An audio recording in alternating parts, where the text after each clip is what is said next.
ফাতিমা আক্তানি একজন নারী উদ্যোক্তা, যার জীবন সংগ্রাম ও ভালোবাসার গল্প অনেকের কাছে অনুপ্রেরণা।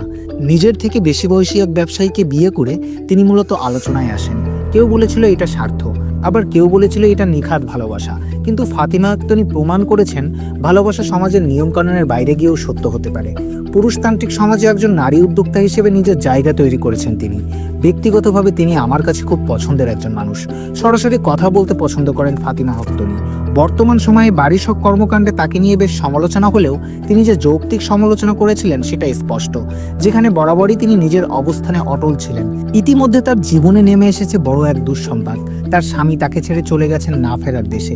কিন্তু হার না মানা ফাতিমা আক্তানি শোককে যেন শক্তিতে পরিণত করেছেন। আপনি কি মনে করেন তিনি একজন সাহসী নারী? কমেন্টে আপনার মতামত জানাতে ভুলবেন না।